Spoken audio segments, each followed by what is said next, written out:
Bom, nós estamos recebendo aqui no estúdio do Jornal do Piauí o secretário de Fazenda do Estado do Piauí, Rafael Fonteles. Nós vamos conversar com o secretário Rafael Fonteles a respeito de economia, do desempenho das finanças do Estado do Piauí, dos investimentos para o próprio Piauí para os próximos dias e também vamos falar a respeito de política, visto que Rafael Fonteles é o nome colocado como pré-candidato do Partido dos Trabalhadores em 2022. Secretário Rafael Fonteles, boa tarde, seja bem-vindo aqui ao Jornal do Piauí. Boa tarde, Joelson, Lídia, Elivaldo, e boa tarde aos telespectadores da Cidade Verde. Secretário Rafael Fonteles, eu quero começar essa conversa nossa falando um pouco a respeito do cenário econômico do Piauí para 2022. O Estado passou, assim como o mundo inteiro, por uma pandemia em 2020. O ano de 2021 ainda é de pandemia, mas já saindo desse cenário, o que gera uma série de expectativas em relação a 2022. O Estado está fechando o ano anunciando antecipando o 13º do pagamento dos servidores. Para 2022, qual é a expectativa do senhor como secretário e em relação ao comportamento da economia envolvendo o Estado do Piauí também?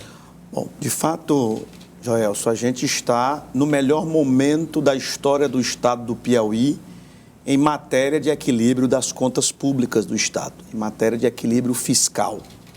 E isso está se revelando de diversas formas. Tem vários temas, vários fatos que comprovam essa minha afirmação. Primeiro, o Estado do Piauí está no menor nível de endividamento público da sua história. Pra você ter uma ideia, a União, o governo federal, por exemplo, só para servir de parâmetro, a dívida do governo federal, dívida interna principalmente, ela chega a quase 100% do PIB do Brasil.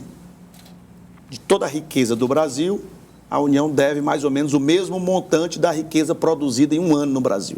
O Estado do Piauí deve menos de 10% do PIB do Piauí, guardando a devida proporção, mas o percentual de comprometimento é muito menor. Então, esse é o menor índice da história do Estado do Piauí, muito menor do que a dívida da União e do que da maioria dos outros estados do Brasil.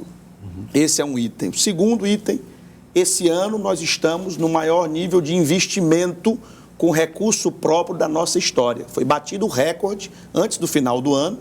Esse ano, o Estado conseguiu investir o maior percentual da sua receita.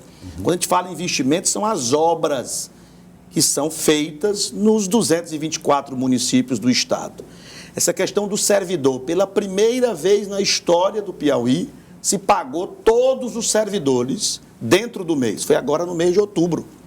E a tendência, a gente espera estar anunciando em breve, para todos os meses daqui para frente. Isso pode virar uma regra, portanto. Exatamente, vire uma regra e dê uma tranquilidade cada vez maior ao servidor. Porque foi o governador Wellington Dias que instituiu a tabela em 2004 ainda. Não tinha nem tabela. Era lugar comum o atraso salarial de 1, 2, 3, 5 meses. Quem mudou esse panorama foi o governador Wellington Dias. E o que pesou para que isso acontecesse, secretário? Bom, a gestão do Estado do Piauí, que passou a priorizar cada vez mais, entendeu, e isso tem que ser uma conquista de toda a sociedade, que o equilíbrio das contas, o Estado com as suas obrigações em dia e com capacidade de investimento, é bom para todos, é bom para toda a sociedade. Não é apenas a questão envolvendo os servidores públicos, que já beneficia a sociedade como um todo, porque quem presta o serviço público são os servidores públicos. Então, tendo essas obrigações em dia junto aos servidores, é bom para a sociedade, mas também tendo capacidade para resolver os problemas que a sociedade apresenta. Recuperação de rodovia, mobilidade urbana, adutoras e sistemas de abastecimento de água, escolas melhores, mais bem equipadas, climatizadas, hospitais melhores. Para fazer isso tem que ter recurso. E só tem recurso se você tiver com as contas equilibradas, para pagar as obrigações do dia a dia e também ter dinheiro para fazer essas obras e ações que tanto a população deseja, reclama, reivindica, e é para isso que um governo é eleito, é para fazer essas ações que melhoram a cada ano, a cada mês, a vida da população. Agora, secretário, o senhor fala aí desse aumento da capacidade de investimentos com recursos próprios, recursos do Tesouro, mas o governo ainda mantém aquela estratégia de operações de crédito, né? Ontem mesmo o senhor anunciou aí operações com o Itaú, com o Banco de Brasília, né? Esses empréstimos, eles vão ser, de fato, investidos em que áreas aqui no Estado? Perfeito. Apenas para esclarecer que esses financiamentos, não é só que o Estado do Piauí ele pode, porque isso é atestado pelo Ministério da Economia. É porque ele deve fazer essa antecipação de investimentos. Porque a pessoa que está com problema de abastecimento da água, ela não quer esperar o Estado juntar o recurso para poder fazer. Ela quer ter o problema resolvido logo. Então, o governo que pode se financiar, deve se financiar para poder resolver logo o problema da estrada, o problema da água, o problema do hospital, qualquer que seja a ação de infraestrutura. Mas aí não sai mais caro, secretário? Não. Pelo juros? Não, é o contrário, porque é uma despesa de capital, que ela gera um ganho econômico para o Estado, um ganho para a sociedade, obviamente, mas gera um ganho econômico para o Estado.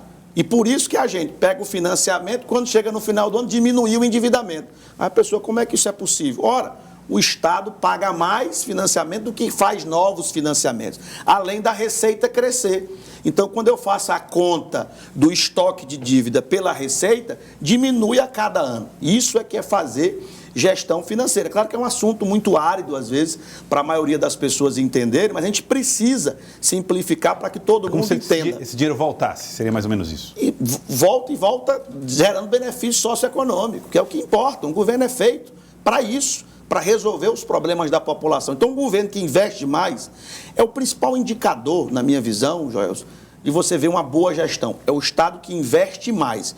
Quem consegue investir mais é porque está fazendo uma boa gestão pública. É por isso que esse indicador é muito importante para a população avaliar. Então, você tem um investimento, até porque os controles da dívida, elas existem, inclusive, pelo Ministério da Economia, pelo Banco Central, pelo Conselho Monetário Nacional. Então, realmente, né, por isso eu gosto de falar desse assunto, até porque estou há 7 anos secretário de Fazenda e presidente do Concefaz, que é o Comitê dos 27 Secretários, há 3 anos.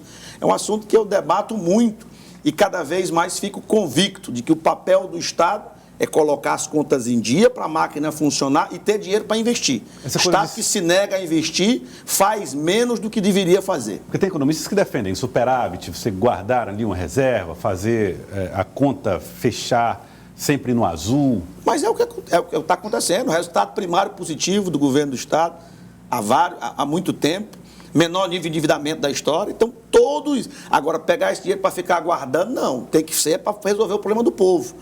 Mas sempre respeitando o equilíbrio das contas. É por isso que eu digo, qualquer que seja o critério, isso é importante a gente debater, inclusive, muitas vezes com a oposição, para poder, qualquer que seja o critério, qualquer endividamento, investimento, a gente está pronto para provar com fatos muito fortes, né, que eu coloquei no início da entrevista. O melhor momento da história do Piauí em matéria de equilíbrio das contas públicas. Esse é um assunto que o senhor falou aí da oposição, e quando se fala em operações de crédito, isso sempre gera uma polêmica, a oposição sempre se manifesta contra, e o que se questiona é realmente onde esse recurso está sendo investido, né? O senhor falou aí que não pode ficar guardado, né? Tem que, de fato, investir. A oposição muitas vezes coloca aquela crítica de que são empréstimos de forma eleitoreira, né? Mas o senhor, a partir desse momento, o que o senhor coloca que esses empréstimos contribuíram aí para o desenvolvimento do Piauí em que áreas? Olha, por exemplo, a duplicação da BR aqui de Teresina,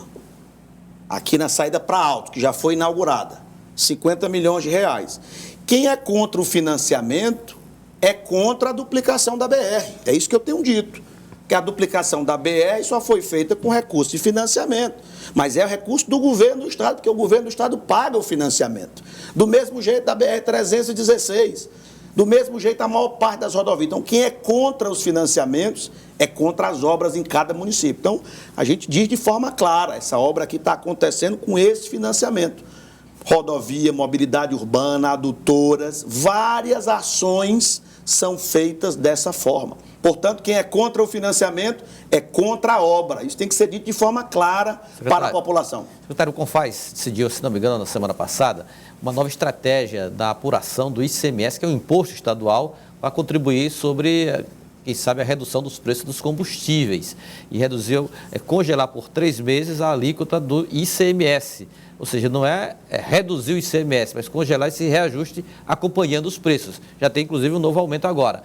Qual o impacto dessa medida nas finanças aqui do estado do Piauí? Teremos menos receita nos próximos 3 meses? Olha, eu queria colocar primeiro aqui, Elivaldo, aproveitando a sua pergunta, que nós tivemos, não é, uma informação nessa semana muito interessante. No momento em que os estados fizeram o congelamento do PMPF, que é o preço médio dos combustíveis sobre o qual incide a alíquota de ICMS, por 90 dias, para demonstrar de que o problema não tem nada a ver com o ICMS, já aconteceu o que depois disso? 2 aumentos dos combustíveis pela Petrobras, e nessa semana o presidente Bolsonaro disse que a culpa era da Petrobras, ou seja, não são mais os estados, é a Petrobras, porque é a única explicação. A verdade, ela pode demorar a aparecer, mas ela aparece.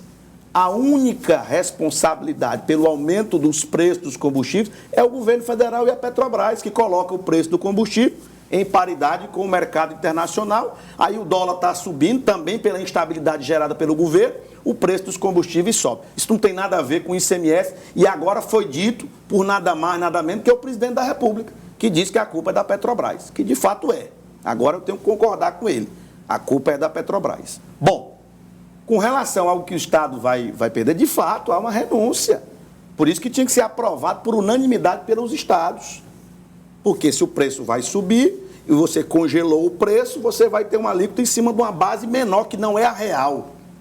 Mas a alíquota de ICMS não alterou. Foi apenas para demonstrar, olha, os estados querem dar a sua contribuição, apesar de não terem nada a ver com o fato do preço do combustível ter subido 70% em 12 meses, sem ter alterado a alíquota de ICMS, por exemplo. O governador tinha dado declarações preocupados com esse congelamento de 3 meses. De fato, quanto o Piauí deixa de arrecadar com essa decisão do CONFAZ? Depende de qual vai ser a oscilação. Eu só posso responder essa pergunta daqui a 3 meses. Porque eu não sei qual vai ser a variação, né? Então, em cima disso, a gente vai poder dizer daqui a 90 dias quanto o Estado deixou de arrecadar, sim. Daqui a 90 dias eu lhe dou o número exato, mas eu não tenho como prever como vai se comportar o preço dos combustíveis nesses 90 dias. Secretário, o senhor afirma aí, concordo com o presidente, que a culpa é da Petrobras, mas o que a proposta que os secretários de Fazenda, né, apresentam como forma de tentar aí resolver, né, essa questão desse aumento, né, do preço dos combustíveis? Então, primeiro, o fundo de equalização, que é o que já teve, um recurso que serve para, digamos assim, impedir a volatilidade muito rápida, né, a alteração muito rápida dos preços dos combustíveis. É como se houvesse um fundo público que subsidiasse o preço para o preço não explodir rapidamente. Isso já foi utilizado e é utilizado por vários países e já foi usado no Brasil. Ou seja, ao invés do consumidor pagar, quem paga é o fundo. Essa diferença é esse fundo, aí é a discussão sobre quem é que alimenta esse fundo, se é só o Estado ou se são o Estado e os acionistas privados da Petrobras. Essa discussão, ela existe. Eu não estou entrando nesse mérito. A outra questão é dar estabilidade para o país, para que o dólar não fique nessas alturas aí, que prejudique todos os preços, inclusive dos combustíveis. Isso tem muito a ver porque há um cenário de instabilidade, provocado, a meu ver, muito pelo presidente, pelo governo federal, que gera essa instabilidade, aí a fuga de dólares que gera, não é? Termina gerando esse aumento do dólar, não é? Gera, mesmo nós estamos num ciclo de alta das commodities, ou seja, as multinacionais aqui brasileiras, as exportadoras brasileiras, faturando como nunca, mas mesmo assim, isso não vem para cá, esse recurso, né, que vem dessa balança comercial, não fica aqui, e o dólar continua subindo. Era outra maneira de você ter uma redução do preço dos combustíveis. Então, o fato é que é matéria macroeconômica de responsabilidade do governo federal. Essa questão de fugir da responsabilidade, a meu ver, só faz aumentar o problema do governo federal. deveria atacar o problema para evitar que essa pauta venha todo mês, prejudicando inclusive a avaliação do presidente da República. Mas atacar o problema significa modificar a maneira, a relação do próprio governo federal com a Petrobras e fazer com que esses preços... Não, essa questão do dólar é muito mais do que isso, é a estabilidade geral do país. Era a questão de voltar a fazer o fundo de equalização, colocar o fundo de equalização na pauta e resolver o problema. Essa estratégia de ficar todo o tempo fugindo, daqui a pouco vai dar R$10, já está 8 a gasolina. Vai chegar em 10, não vai se atacar o problema. O principal prejudicado não serão os governadores. Será o povo que vai colocar isso para o presidente da República. Então é melhor a equipe econômica do governo sentar com a equipe da Petrobras e gerar soluções. Os estados, repito, apesar de não terem nada a ver com isso, deram a sua contribuição. Essa postura do governo, secretário, dá um argumento para quem defende aí a possibilidade de privatização da Petrobras, essa postura de botar a responsabilidade na empresa e de tentar se esquivar... Olha, se privatizar a Petrobras, vai subir mais ainda. A população tem que ser alertada disso. Vai subir mais ainda o preço. Todo país que é produtor de petróleo tem participação, porque é uma questão quase que de soberania, a questão do combustível, do petróleo. Então, todo país que é produtor de petróleo, você tem a participação do governo, quando não é uma estatal pura. Quando não é uma estatal pura, porque é uma questão de soberania. A mesma coisa, o governo não ter nenhum instrumento financeiro, nenhum banco público, também é algo muito temeroso, que não deve acontecer. Uma coisa é você ter uma sociedade de economia mista, mas a privatização total não é recomendável em nenhuma hipótese, pelo bem do país, pensando como um todo, o país como um todo. Porque quando o preço sobe, pessoal, quem está sendo prejudicado também é o mercado, que não é necessariamente o mercado de petróleo, mas que consome os derivados de petróleo. Está todo mundo sendo prejudicado. Então, o próprio mercado não deveria defender, não é, a privatização total da Petrobras. Já houve muito avanço quando virou uma sociedade de economia mista, mas o modelo ideal é esse que está. Secretário, pré-campanha. Hoje o Ministério Público Eleitoral, através do procurador Marco Túlio Caminha, anunciou uma representação contra a sua pré-candidatura para investigar possível crime de abuso de poder econômico. Naturalmente, o senhor não foi notificado ainda, porque é muito recente. Mas o que o senhor acha dessa iniciativa? Como é que o senhor encara isso? Olha, eu acho tudo dentro da normalidade. O papel da oposição é denunciar, o papel do governo é trabalhar, o papel da oposição é ficar criticando e denunciando eventualmente o que ela não concordar. E o papel do Ministério Público é investigar. Então, está tudo dentro da normalidade, é algo normal. Eu sou há 7 anos secretário, é parte do cotidiano de qualquer homem público prestar esclarecimentos a tribunais de contas, a Ministério Público, ao Poder Legislativo. Então, isso é parte do dia a dia. E, mais uma vez, a gente vai estar prestando os devidos esclarecimentos em relação ao que for perguntado por qualquer órgão de controle, órgão ministerial. Isso faz parte, isso é importante, inclusive, para a democracia, né? Todo homem público tem que estar sempre disponível para prestar os devidos esclarecimentos. E, obviamente, que essa questão pontual que foi colocada, tudo é esclarecido em relação ao próprio Piauí, pelo que eu soube, essa questão do próprio Piauí, que nada mais é do que o programa de investimentos do governo do Estado, que foi eleito democraticamente para fazer exatamente isso. Obras e ações, e, portanto, isso vai ficar claro que nada mais, nada menos do que o programa de governo do governador eleito está sendo implementado e que eu tenho muito orgulho de fazer parte deste governo e de coordenar o próprio Piauí, que, repito, é o maior programa de investimentos da história do estado do Piauí. Agora, secretário, como é que o senhor lida com essas críticas de que o próprio Piauí teria esse viés eleitoral e no momento em que o senhor é apresentado por lideranças da base como esse pré-candidato, como é possível separar essa questão administrativa, o trabalho do próprio Piauí, da possibilidade do senhor ser esse candidato em 2022? Olha, o debate eleitoral, já coloquei que eu vou estar à disposição para participar no ano que vem, que é o ano eleitoral. O que tem são conversas normais que os atores políticos sempre fazem. Agora, o próprio Piauí, eu repito, é o programa de investimentos do governo do Estado. Um programa que tem respaldo na lei orçamentária, no plano plurianual, tudo feito com a aprovação da Assembleia Legislativa. Então, essa questão não se confunde ou não se pode confundir uma coisa com a outra. Agora, é claro, um governo ele é eleito, como o governador Wellington Dias foi em 2018, para fazer essas ações. Então, o governador tem que seguir o seu programa de governo e fazer as ações, né? Então, o próprio Piauí representa as ações de investimento em infraestrutura e em educação. E, como eu disse, eu tenho muito prazer, né, nessa missão de coordenar esse programa designado pelo nosso governador eleito pelo povo. Agora, ao coordenar esse programa, impõe ao senhor uma série de obrigações, como viajar, percorrer cidades, ter contatos com as pessoas que apresentam as demandas do programa, e isso acaba dando ao senhor um certo contato com a realidade piauiense. Uma das questões que mais tem chegado, inclusive, a nós, diz respeito aos investimentos do próprio Piauí Rodovias. Muitas pessoas pedindo para que esses investimentos cheguem em algumas regiões onde as rodovias estão em condições ruins, as rodovias estaduais, e talvez a maior queixa da população em relação a esses investimentos. Como é que o senhor tem visto essas demandas e como é que está a agenda para a recuperação dessas rodovias no estado do Piauí, que tem levantado as queixas da população? Perfeito. Primeiro, Joel, se esclarecer que o estado do Piauí em 2002 só tinha 66 cidades das 224 em que o asfalto chegava na cidade. A rodovia asfaltada chegava na cidade. Hoje são 222 cidades que são ligadas por asfalto. Isso foi feito nesses 19 anos do projeto liderado pelo governador Wellington Dias, que foi intercalado pelo governador Wilson Martins, com um mandato de governador também.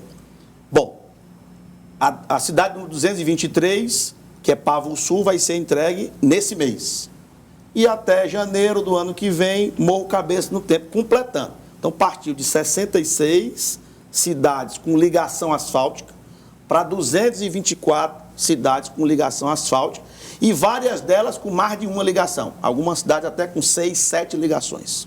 E não é a capital, cidades do interior com 6, 7 ligações. Isso acontece. Bom, então, houve uma expansão da malha rodoviária de 1.500 quilômetros asfaltados para 6.600 quilômetros. Isso nesses 19 anos. Só que a vida útil dessas estradas, muitas delas é 10 anos, 15 anos. Então, essas próprias estradas que foram construídas nas gestões do governador Wellington Dias ou do governador Wilson Martins, já tem trechos que precisam ser reconstruídos. É essa recuperação de rodovias que a população reivindica, com razão. Só estou fazendo esse apanhado histórico para dizer o seguinte: ora, quem construiu 5.100 quilômetros de rodovias novas tem mais do que autoridade moral para dizer que vai recuperar todos os trechos ruins, que é o que já está acontecendo. Eu posso citar aqui diversos exemplos. Campo Maior, Castelo, era uma rodovia que estava muito ruim e teve os trechos reconstruídos. Barras Nossa Senhora dos Remédios é outro exemplo importante. A PI 247, ali de Sebastião Leal e Uruçuí, que eu visitei há 15 dias atrás. Então, em todos os territórios, do norte ao sul do estado, há trechos em recuperação e seguindo o cronograma para chegar em todos os trechos. Repito, até o ano que vem nós teremos toda a malha rodoviária estadual recuperada. Trechos reconstruídos totalmente, trechos com recapeamento e alguns trechos que são mais recentes, uma mera operação de conservação é suficiente.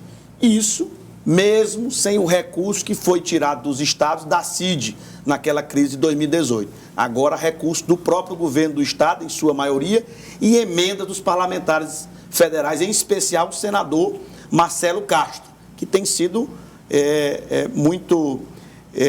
colocando muito recurso, aproveitando principalmente a época que foi presidente da Comissão Mista do Orçamento, para colocar. Mas vários deputados federais também colocaram. Alguns parlamentares federais não colocaram nada para a estrada, mas alguns, a grande maioria, colocou recursos para a recuperação de rodovias. Secretário, o senhor disse que não vai falar sobre política este ano, só no ano que vem, mas todas as pessoas ali do seu entorno, liderança, inclusive a vice-governadora Regina Souza, que assumirá o governo no ano que vem, ela diz: olha, eu vou ficar os 9 meses no governo, se eventualmente o governador deixar para ser candidato ao Senado, e Rafael Fonteles é o candidato ao governo do estado do Piauí. Então, todos colocam o senhor como candidato ao governo do estado no ano que vem. O senhor, por enquanto, está na condição aí de um pré-candidato do partido.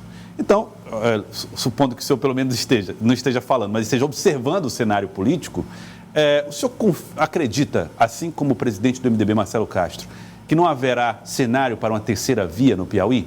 O estado do Piauí terá uma eleição polarizada, assim como a candidatura à presidência da República? Olha, Joelson, eu primeiro colocando que, eu já disse algumas vezes, meu nome está à disposição do partido no ano que vem para o que o Partido dos Trabalhadores decidir, a base aliada decidir. Com relação a essa análise do cenário político, eu acho, minha visão, que do ponto de vista nacional, haverá uma grande polarização entre o presidente Lula, o projeto liderado pelo presidente Lula, e o projeto do presidente Bolsonaro.